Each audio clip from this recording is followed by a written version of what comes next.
Great. Well, thanks again, everybody, for joining. We're so excited to have this topic today, and thanks for making the time. I'm Jared Make, Vice President of A Better Balance. And we're so excited for today's webinar to discuss a major opportunity to use state and local American Rescue Plan funds to advance, support, and expand paid sick time, paid family and medical leave, and COVID-19 leave. We'll learn more today about some of these new developments with the American Rescue Plan, dig into opportunities for advancing paid leave in various forms, think through regional considerations, and hear from our amazing partners at Greater Boston Legal Services about the Massachusetts COVID-19 emergency sick time law and the role of American Rescue Plan funds in that program. So we are going to leave time at the end for some Q&A, but please feel free to add questions to the chat or through the Q&A function on Zoom as we go along. So first, I just wanted to give a little bit of background about A Better Balance. As you can see here, we're a national legal advocacy organization with offices in New York City, Tennessee, Colorado, and Washington, D.C. And our mission is to leverage the power of the law to ensure workers can care for themselves and their loved ones without risking their economic security. And when women, caregivers, and families have a fair shot in the workplace, our families, our communities, and our nation are healthier and stronger. And you can see here some of our key priorities at A Better Balance, including the topic of today's webinar, paid sick time and COVID-19 emergency leave, paid family and medical leave. But we also engage on preemption work, which we'll touch on today, pregnancy discrimination and accommodations, lactation discrimination and accommodations, caregiver discrimination, LGBTQ rights and family recognition, and predictable and flexible scheduling. So before I turn it over to our really fantastic presenters today, I did want to share a little bit about the momentum that we're seeing on paid leave around the country. So we have 10 paid family and medical leave laws in the United States now, 9 states and Washington, D.C., 14 state paid sick time laws, as well as paid sick time laws in dozens of localities, 2 state and 2 local, more general paid time off laws. And we've been tracking and working on a wave of state and local COVID-19 and public health emergency sick leave measures since the start of the pandemic.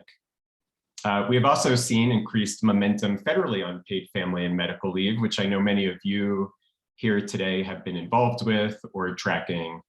But paid family and medical leave passed the US House as part of Build Back Better, which, even though it didn't clear the Senate, is an issue that will remain front and center, and we will continue the effort until all workers in the United States have paid family and medical leave. I also wanted to mention the Healthy Families Act, with 159 co-sponsors in the House and 38 co-sponsors in the Senate, which would guarantee paid sick time nationally, and then also the possibility of another COVID-19 legislative package that we would hope would include federal COVID-19 emergency sick leave as well.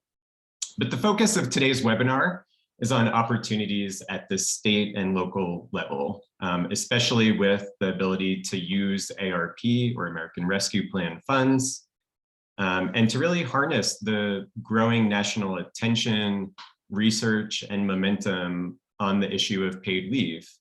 And especially at this time where there is such a clear understanding that individuals across the United States have a tremendous need for paid leave. So with that, I'm excited to introduce our first presenter, my colleague, Megan Racklin, who's a staff attorney at A Better Balance. Thank you, Jared. Hi, everyone. Thank you so much for joining us today. I'm going to just talk a little bit about the American Rescue Plan state and local funds and the kind of general parameters that they set for states and localities to think about if they're interested in using some of these funds for paid leave purposes, which we really hope they are, because this is a really exciting once in a lifetime opportunity to use federal funds to get workers in states and localities more of the paid leave that they need. So when the American Rescue Plan passed a little under a year ago, it created the state and local fiscal recovery funds, which provide billions of dollars in aid to state and local governments, as well as tribal governments and territories, to help respond to the damage done by the pandemic. It set out several purposes that these state and local governments can use these funds for, two of which I want to mention today, and one of which we'll really be focusing on. So in the text of the American Rescue Plan, in this section on state and local funds, it says that these funds can be used to respond to the public health emergency caused by the COVID-19 pandemic or to its negative economic impacts. It also, and this is the one that I want to just quickly mention, said that the funds can be used to respond to workers performing essential work during the COVID-19 public health emergency. So we're going to really focus on the first of these two reasons and the way that that enables states and local governments to enact paid leave provisions. But I did just want to flag that second purpose because it enables potentially things like premium pay for essential workers, which is just something else important to be keeping in mind. That first purpose, though, is where we get the ability for state and local governments to do really creative and exciting things in the paid leave space with some of these funds. These funds were first distributed in May 2021. That was the first half of the funds that went out. And the second half of the funding is expected to be distributed in May of 2022. There's a relatively long timeline here for the use of the funds. The states and localities have until December 31st, 2024 to obligate the funds, to kind of make decisions and commit those funds to various spending purposes. And they have until December 31st, 2026 to spend these funds. And we're really hoping that in this time, states and localities will use these funds to create and expand paid leave rights. And there's a number of ways that they can think about doing that. This has all been made really clear in the final rule that the Treasury Department issued on the state and local funds available in the American Rescue Plan. The Department of the Treasury issued their final rule on these funds on January 6th, so just over a month ago. Before the issuance of this final rule, the Treasury had issued an interim final rule under which we argued state and local governments could use the funds for a variety of paid leave purposes. But we also submitted a comment to the Treasury requesting that in their final rule, they make that clearer. And we are really happy to report that in the final rule, they responded to that request.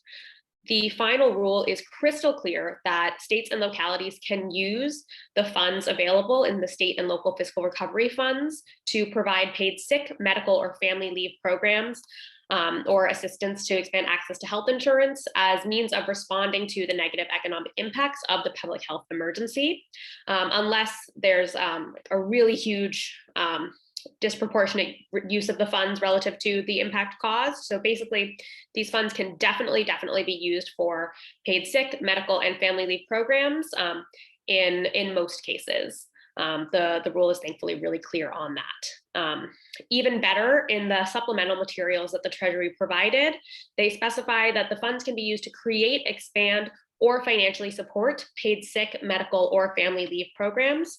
So there's a really broad range of ways that these funds can be spent to either create or expand upon existing paid family, medical, and sick leave programs. These funds have already been used for paid leave purposes in Massachusetts and Washington state. So we've already seen this put into practice and think that sets up a great blueprint for other states to follow in thinking about how to use these funds in creative ways to get workers the paid time off that they really need, both during this pandemic, but also potentially after, since the rule doesn't specify that this can only be used for emergency paid leave rights. Emergency paid leave, I think, is one of several ways that these funds can be used, including more permanent rights as well. And Jared, I'll pass it back to you. Thanks, Megan, and thanks for all of your work on analysis of the American Rescue Plan and helping to advocate to get that explicit language, which we're so excited about. So yeah, we wanted to move over to talk now about some of the concrete potential uses. So I'm going to introduce our colleague at A Better Balance, Cassandra Gomez, who's a staff attorney and part of our paid leave team that's working on paid sick time, paid family and medical leave, and COVID-19 emergency leave. So yeah, thanks, Cassandra, for walking us through some opportunities. Thanks, Jared. Yeah, so like Jared said, throughout the country, there's been a lot of momentum around paid leave. Workers have been very clear that they need paid leave, and jurisdictions across the country understand that need. So now that we know that ARP funds can be used for paid leave, I'll just take a few moments to go over several concrete ways that ARP funds can be used to address a breadth of paid leave needs. So one way to use ARP funds in relation to paid leave is to create or expand upon paid sick time and paid family and medical leave for government employees. And I was actually happy to read this morning that my hometown in California is considering using ARP funds for this purpose. So this is just an increasingly popular approach nationwide. And vaccine leave is another option. It generally gives workers paid time off to receive and recover from the COVID-19 vaccine and to help family members receive and recover from the vaccine. And this has been a great way to help workers access the vaccine and to increase vaccine uptake, and will be increasingly important as boosters and additional doses are needed and as small children become eligible for the vaccine. ARP funds can also be used to cover paid family and medical leave studies and startup costs associated with new paid leave programs. So this is helpful in jurisdictions that are figuring out what policies make sense for them and getting their programs off the ground and up and running. And then this last bullet here, another potential use is to enact paid sick time laws that reimburse employers for certain costs. And this is the approach that Massachusetts took, and you'll hear more about this in a moment from our friends at GBLS. Another increasingly popular approach to paid leave is to create paid leave requirements for contractors that work with your city or with your state. And we've seen this approach more and more recently, and my colleague Feroza will talk a little bit more about that later. Next, while paid leave funds have generally been resilient nationwide, ARP funds can also be used to address any needs in light of shifting conditions resulting from the pandemic.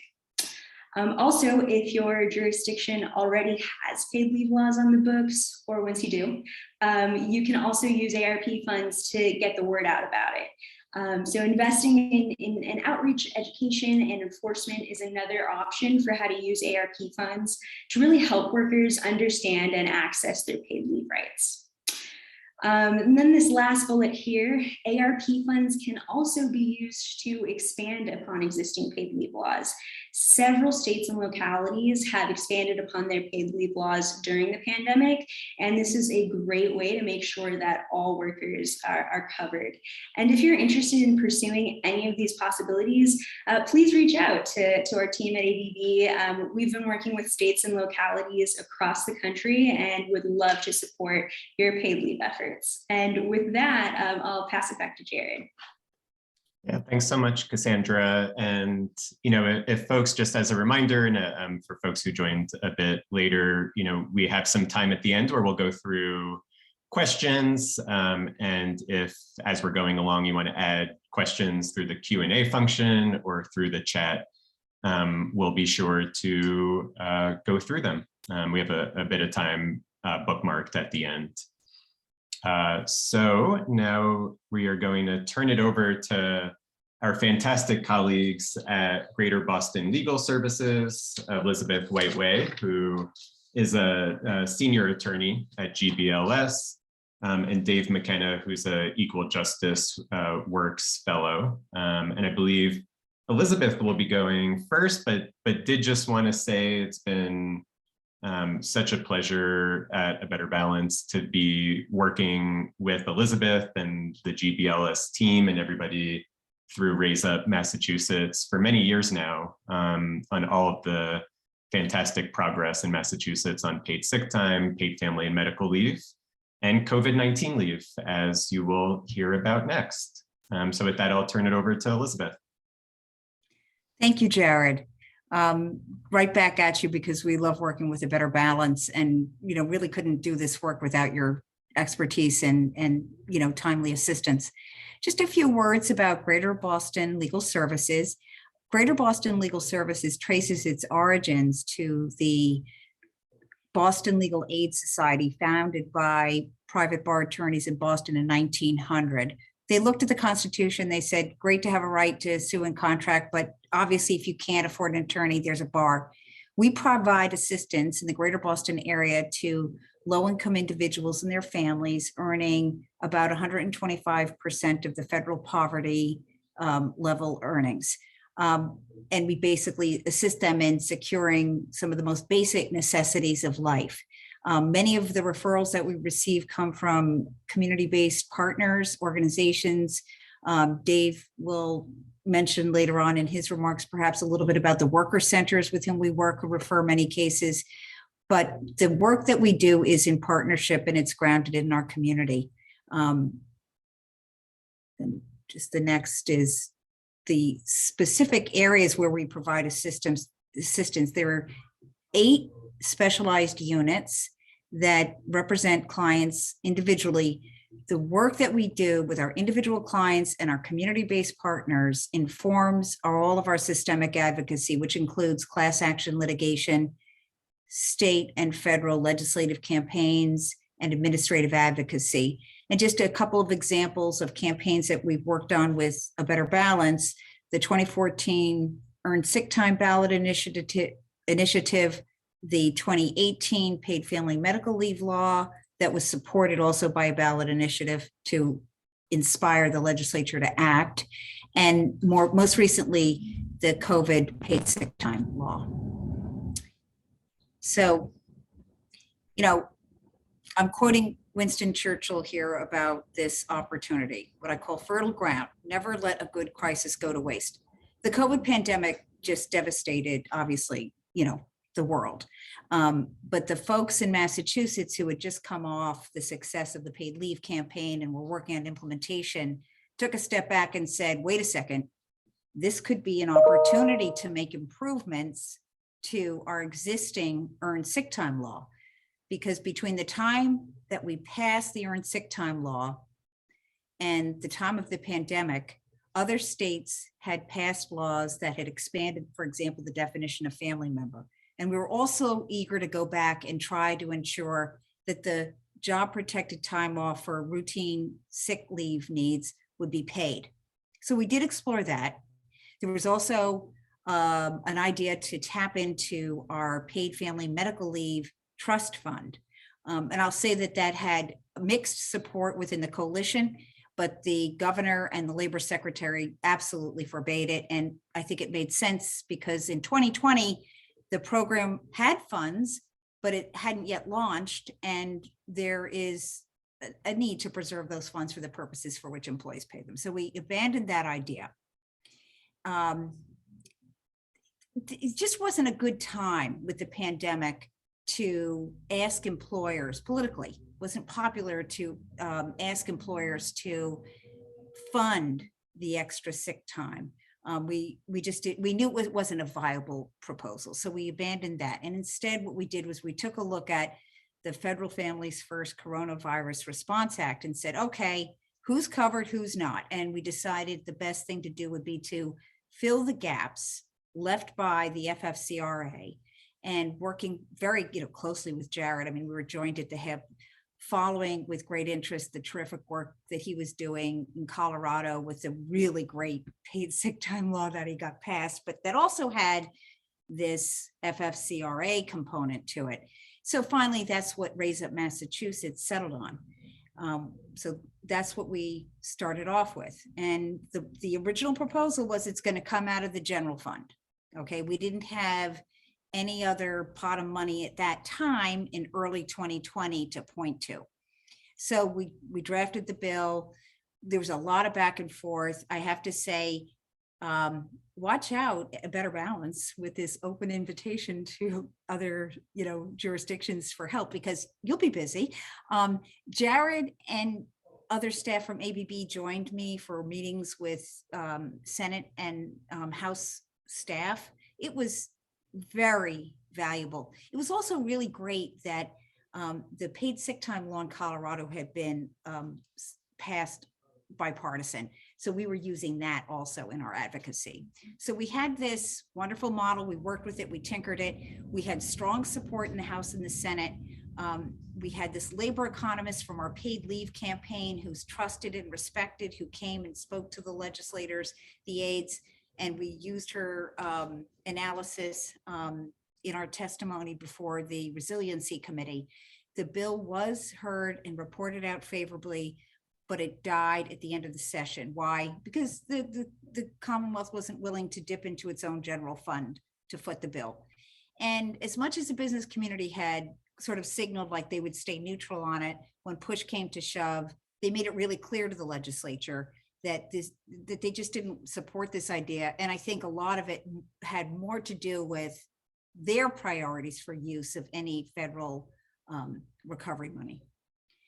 So we kept the proposal alive and into the next session. And finally, in May of 2021, the law was passed and an appropriation of $75 million was made to fund the benefit. It was originally set to expire September 30, 2021, which is when the FFCRA credits expired. We extended it through March 31st, 2022.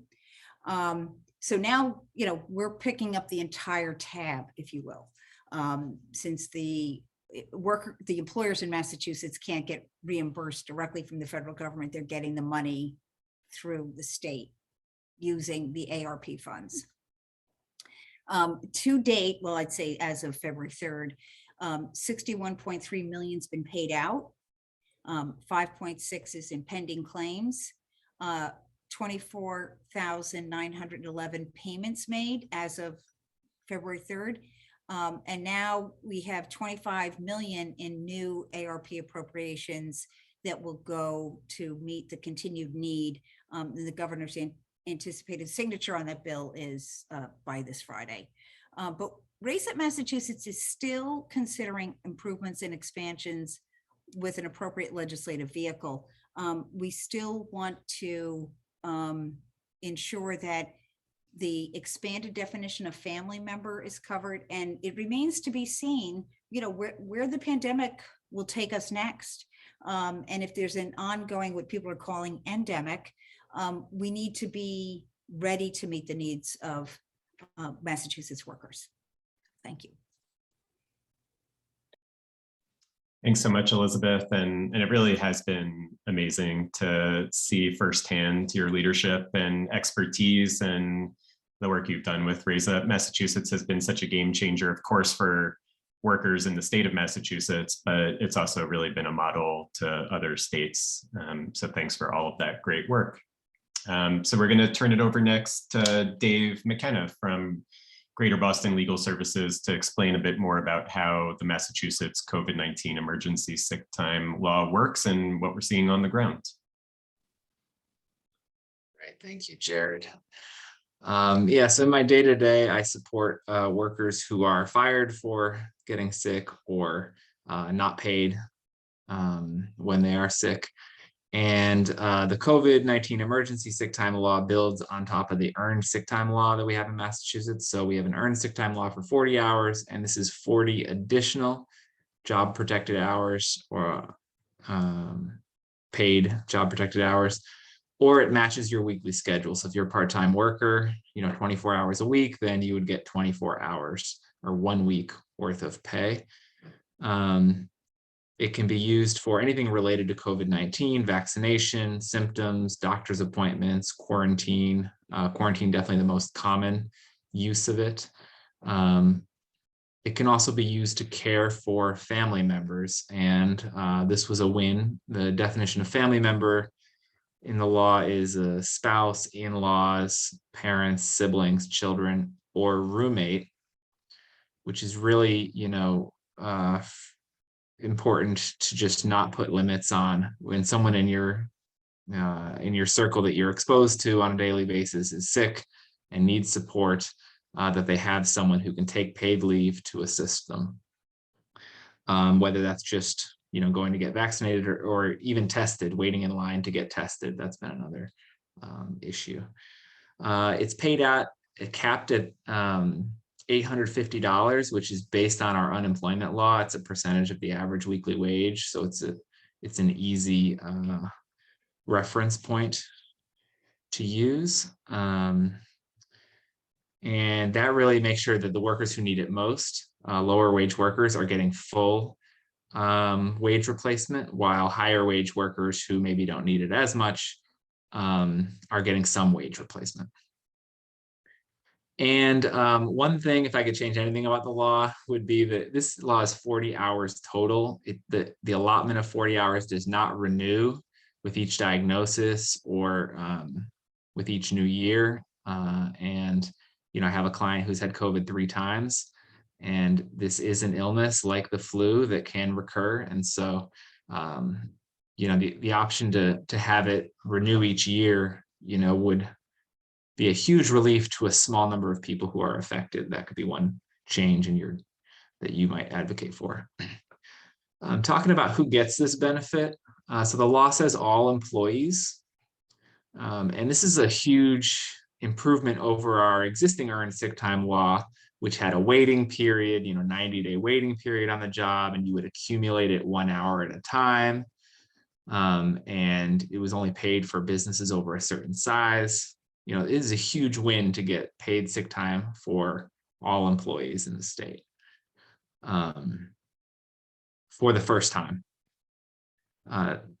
And there's no work authorization requirement. So if someone is an employee, if they're W-2'd, then they're on the payroll as an employee, and they're going to be eligible for this. In practice, because it's an emergency law and it has only, it's only set to be in effect for about 9 months, expiring, well, hopefully extended, but it was going to be expiring. A lot of small companies just didn't know about it. So only really well-organized employers, and even those well-organized employers, it took them several months to sort of get up to speed on the new law. And so the importance of outreach, I cannot stress enough, for the government and for advocates to do outreach directly to workers, directly to small employers. And our advocacy on this has often, because it's reimbursed, we'll just send an email to an employer. If they're not compliant, we'll send an email. We'll say, hey, there's this great new state program. It doesn't cost you anything. Please pay your worker. And all the resistance evaporates when they find out it doesn't cost them anything. And so it's a really wonderful benefit. But it takes a lot of outreach to let people know about the law if it's going to be a temporary law. And then how to get it.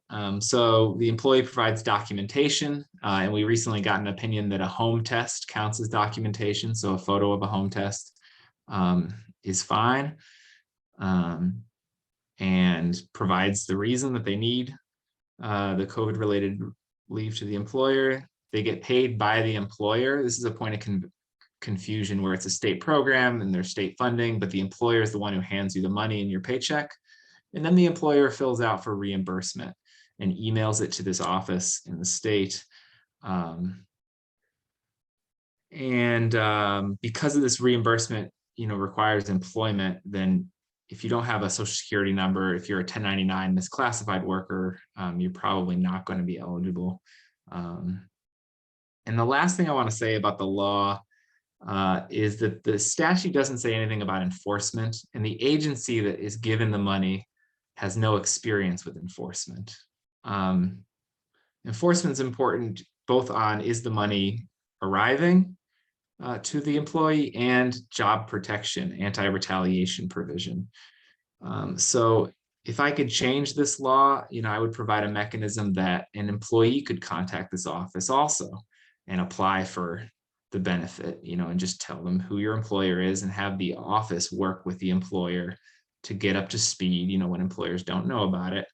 That would really help, I think, more employees get access to the money. And then a private right of action for retaliation. So the ability to sue your employer if they fire you for getting sick.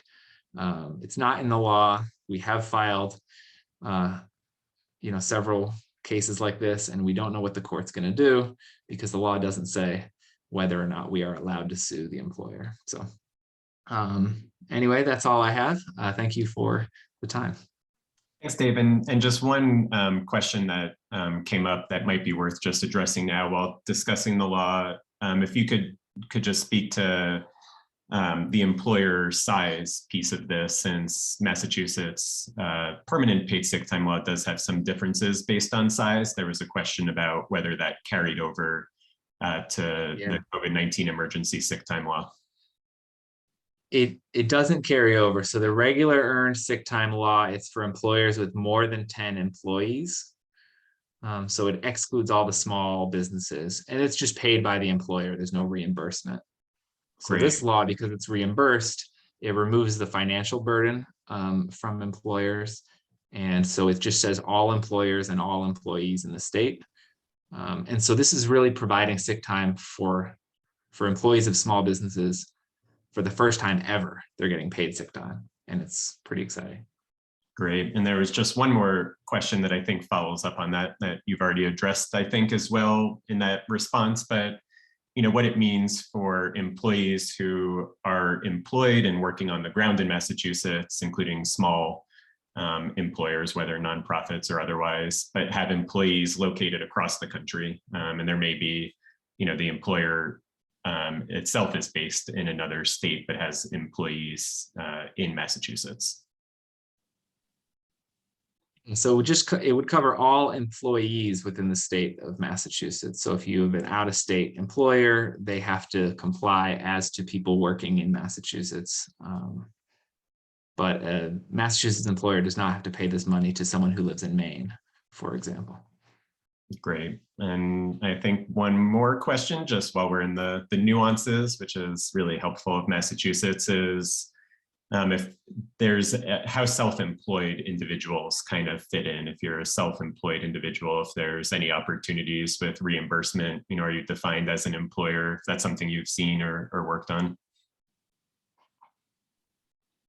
I have not seen that before. I would imagine, if you're incorporated, then you'd probably have a better shot at this than if you're, an unincorporated self-employed person. Great. And yeah, Elizabeth, if there was anything else you wanted to add or speak to, whether on enforcement or just generally. Thank you, Jared. Yeah, so, well, I think this goes without saying, it's worth emphasizing that the law that we drafted gave the Attorney General the responsibility and power of enforcement so that workers would be able to file wage and hour complaints if the employer violated the law. And, clearly at the end of the day, the product is always like a piece of sausage, right? It's a mess and everybody walks away slightly unhappy. So, we did the best we could. And, I like to disavow any final responsibility for the final product. Thanks, Elizabeth. So yeah, if there's more questions, please keep adding them to the chat. We could also return to more specifics on the Massachusetts program as well. And we left, as I mentioned, a fair amount for open Q&A. But I'm excited. So our last presenter today is going to speak to some of the regional variations, because I know we have folks who are joining us from all around the country. And, of course, a Massachusetts type solution like this may not be politically feasible in many parts of the country. And there's a lot of variations in terms of where and what you might be able to do. So to speak to that, happy to introduce Feroza Freeland, who's policy manager at A Better Balance's Southern office and can speak to some of the regional considerations, particularly in the South, as you think about this opportunity around ARP funds and paid leave. Thanks, Jared. Hey, everyone. Thanks for joining us today. Like Jared mentioned, I am based in A Better Balance's regional Southern office in Nashville, Tennessee. And for partners on the call who are based in the South, y'all know that Unfortunately, almost every single southern state and also many other states outside of the South have some form of state preemption law that ties the hands of local governments regarding what they can do around paid leave in their local communities. And so, unfortunately for us, these ARP funds do not get around the existing state preemption laws. So for those of us, in southern states, unfortunately, this is not a workaround. However, there are still a lot of options for what localities could use this money for. But if folks are interested in exploring some of these in your state, we encourage you to reach out and get in touch with us, because it does vary a little bit from state to state, depending on what your specific state laws are and sort of how that preemption law is structured. But I wanted to share, some of the possibilities for these states and also some examples. I do just want to flag that these examples did not necessarily use ARP funds, but I wanted to lift them up to just show where progress is being made in some of the southern states and cities on the issue of paid leave. So the first possibility, which we have actually seen a lot of really exciting momentum on in the South in recent years, is providing paid leave for local government employees. So, even though a local government may be preempted from requiring private businesses to provide paid leave, they often do have the ability to provide it for their own employees. And we know that that's really important. First of all, the government can serve as a model employer, for private businesses in the area. It's also just a really important way to advance equity, because we know that the public sector workforce tends to be disproportionately women and disproportionately people of color. And oftentimes these can cover, thousands of local government workers. So some of the examples here, Nashville enacted in 2017, paid 6 weeks of paid leave for new parents and also for family caregiving needs for their own city employees. Just last year in 2021, Louisville, Kentucky enacted 12 weeks of paid parental leave for their employees. In 2020, Shelby County, which Memphis is the county seat in Tennessee, they enacted paid parental leave for new parents, 6 weeks for their employees. So as you can see, like Louisville and Shelby County were actually enacted during COVID, which I think, is an encouraging sign. We're seeing more local governments recognize the importance of this. And one other note on Shelby County, last year, they actually also provided a temporary vaccine leave policy for their own employees. And they did use the tax credits from the ARP. Those are now expired, but so they did use a piece of the ARP for that. So another possibility is providing resources for individuals with COVID-19s, helping them understand what their rights are. Another option would be a study to advance either paid sick leave or paid family and medical leave. We do have a really exciting example. Some of our wonderful partners and advocates in Louisiana, some of whom are actually on today, worked really hard to get a task force established to study paid family and medical leave in their state. And actually the final report was recently released, and it has some really great data about the health and economic benefits of paid family and medical leave. So, hopefully that'll be a great tool to move that issue forward in their state. So that's another option. Contractor leave requirements, which were mentioned earlier, and there isn't a great example recently from the South. Last year, Miami-Dade County enacted paid sick leave for certain contractors that do business with the county, which is really exciting. And my colleague Jared was really involved there. Another option would be incentives for paid leave, sort of like what our friends in Massachusetts were describing. State level advocacy, thinking about executive orders, particularly in those states that have split control. Maybe the legislature is more conservative, but there's a Democratic governor. There may be some room for executive level advocacy. And then the final option is just thinking about, and a lot of times this is going to be a longer term strategy, but thinking about advocating for actual repeal of those state preemption laws that prohibit local paid leave requirements. We are working on a bill in Tennessee that seeks to repeal that part of our code, and along with a really great coalition of folks. And we have started to see some momentum and some progress on repeal of existing preemption laws in certain states around the country. And I think it's a really opportune time for moving that conversation forward, especially around paid leave. In Tennessee, we actually received bipartisan support for this bill last session, which folks who work a lot on paid leave know how challenging that is to get. So, I do think that is another great opportunity to really move this conversation forward. Thanks so much, Feroza. And yeah, I think as we move into Q&A, wanted to make sure you had everybody's contact information. We'll also, I know there was a question in the chat, can be sharing out slides and the recording for this, as well as, following up with those of you who registered and are here today. But, if there's any follow-up questions, whether, more to what Feroza just spoke about in the South, or certainly questions around Massachusetts and how the law works, don't hesitate to reach out to any of today's speakers, and our website information is at the bottom of the slide. So yeah, with our remaining time, wanted to make sure we were answering any of the questions that came up, and it looks like we've already received a few.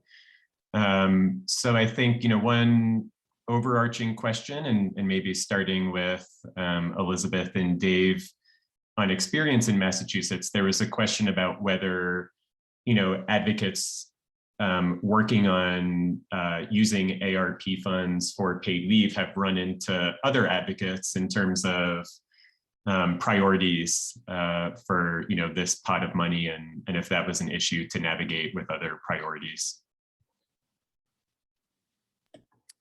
So I think of course, there's a feeding frenzy, right? And there's no shortage of really worthy and meritorious uses for the funds, but the strength of the coalition on this issue is pretty impressive, and the legislative support. And I would have to add that I think between the governor's office and legislators, they know from constituent calls how great the need is, and the public health implications are so compelling that it's kind of a tough argument to beat, that this is not like a real serious imperative need that has to be met.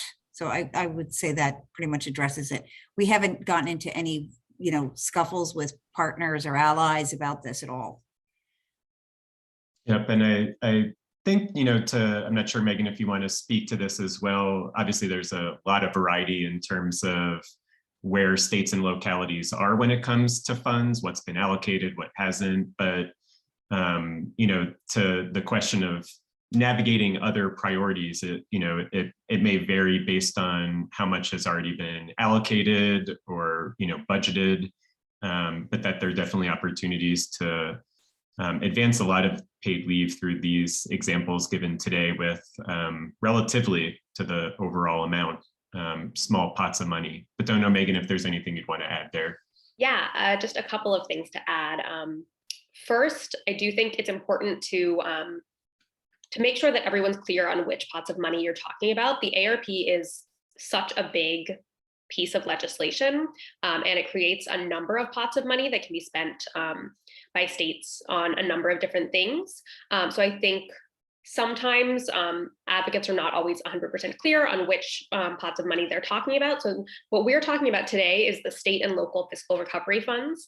And certainly there's room for folks to disagree about how those funds should be spent, or room for disagreement about the priority which should be placed on different ways of spending those funds. But it's also important to remember that there's other funds that can be spent on a lot of other things. So trying to think about which other funds can be used to address some of those other priorities, I think is helpful to keep in mind, especially as you talk to folks who are interested in advocating for things like childcare, where there's some dedicated funds in the ARP separate from the state and local fiscal recovery funds. So that's just one important thing to keep in mind.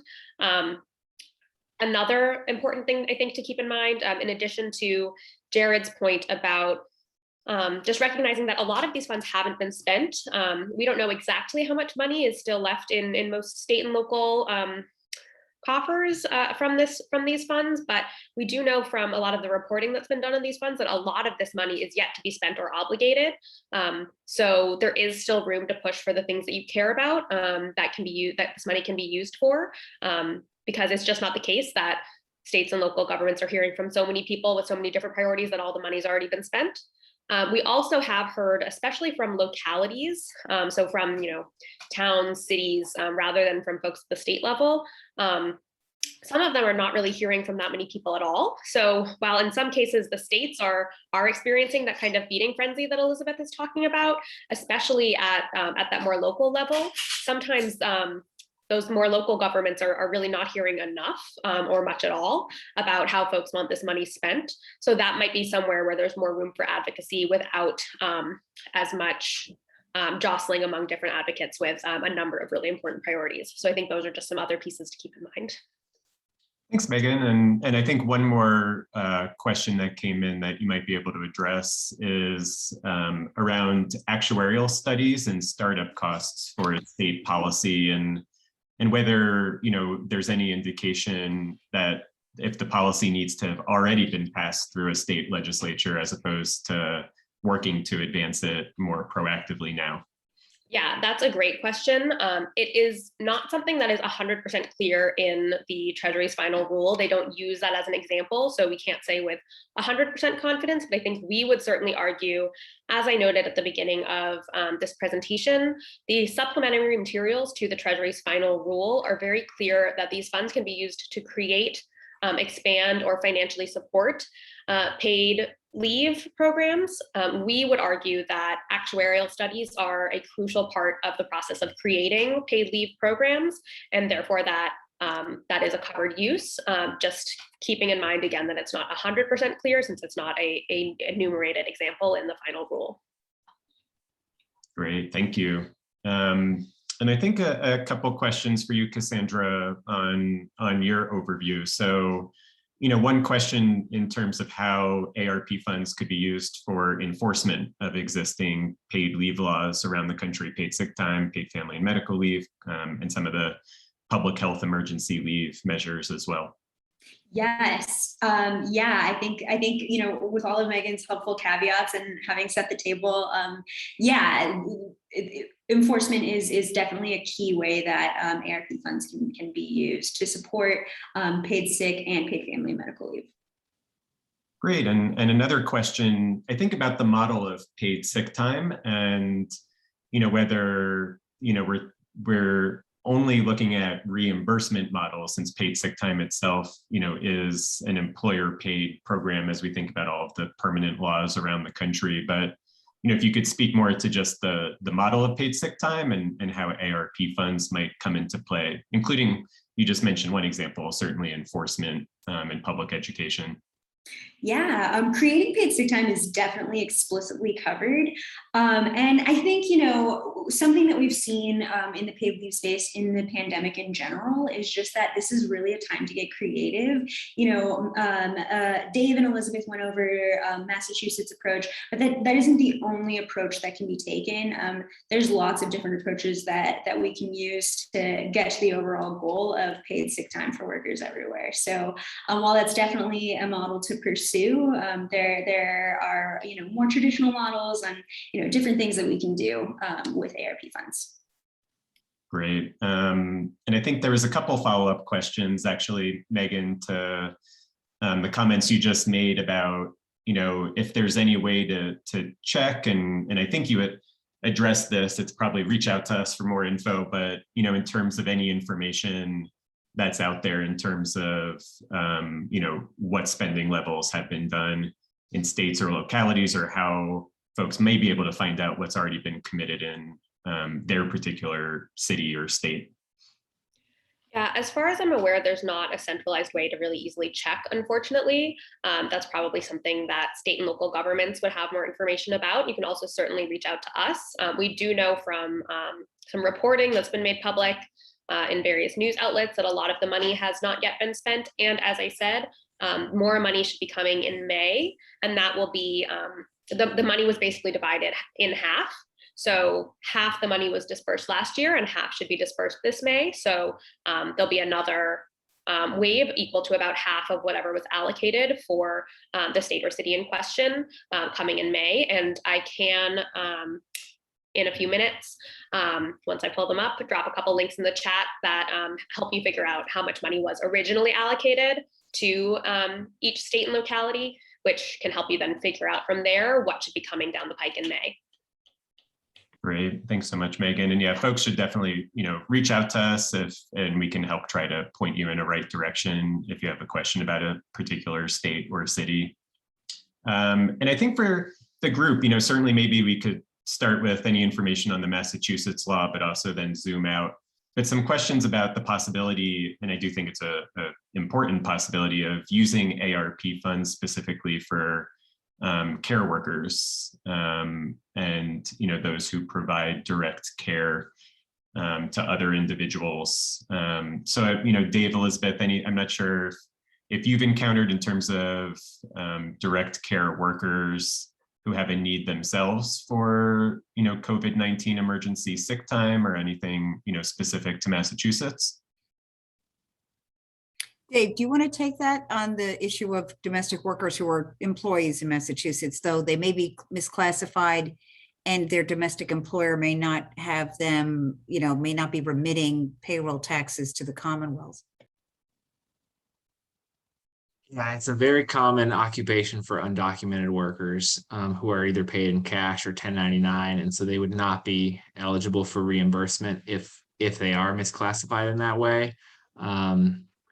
But our work with this community has mainly been through our community partners. There's several worker centers that have built up relationships with domestic workers through other campaigns. And so we are able to share a lot of this information with them in that way. And the effectiveness is really limited by the misclassification issue. I just add, though, that the domestic workers who are unionized through SEIU 1199 Healthcare Workers East, they have the power to get that, benefit paid for their workers. They're unionized, and SEIU played a huge role continues to in Raise It Massachusetts. So they are dialed in and making sure their workers get this. So that is at least one class of domestic workers that can count on help here. Great. I would also note that, as I noted very, very briefly at the beginning of the presentation, the state and local fiscal recovery funds can, in addition to being spent for paid leave purposes and other ways of responding to the public health emergency and its negative economic impacts, the funds can also be spent on things that respond to workers performing essential work during the COVID-19 public health emergency, including by providing them with premium pay. So that's potentially another way to conceptualize getting money to some frontline workers, including care workers. But that's not quite as in my area of expertise as the paid leave spending purposes. So it's just something to keep in mind. Yeah, thanks, Megan. And want to speak to, another question, which I think is a really good one too, about, if the American Rescue Plan rule language talks specifically about paid sick and paid family and medical leave programs. And of course, this isn't, legal advice. We can't speak directly to this, but what we think about more general paid time off, or paid time off, for example, and this I think goes back to the earlier question for domestic workers or direct care workers who maybe need like portable benefits programs or other ways of making sure that folks who may be excluded from some of the permanent protections we've talked about are able to still access benefits for paid leave. So any thoughts you might have there?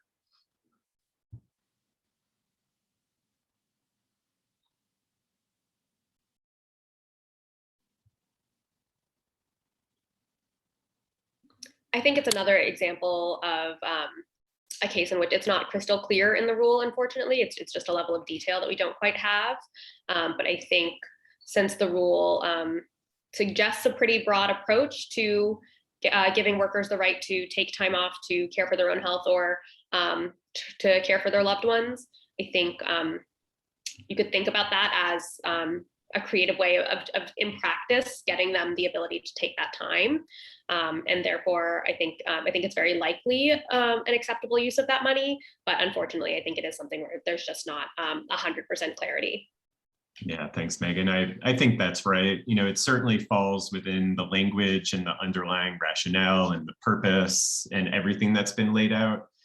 Of course, if, you know, paid time off or broader types of paid leave that have more general purposes as well isn't called out in the rule, I think, you know, there is a very good argument because it's based on such similar purposes and needs and rationale. So, you know, another question for, you know, the folks from Greater Boston Legal Services, you know, whether as we think, and, you know, I mentioned that at the top of the webinar, the possibility of another COVID-19 federal package, and that we would really hope to see COVID-19 sick leave as part of it.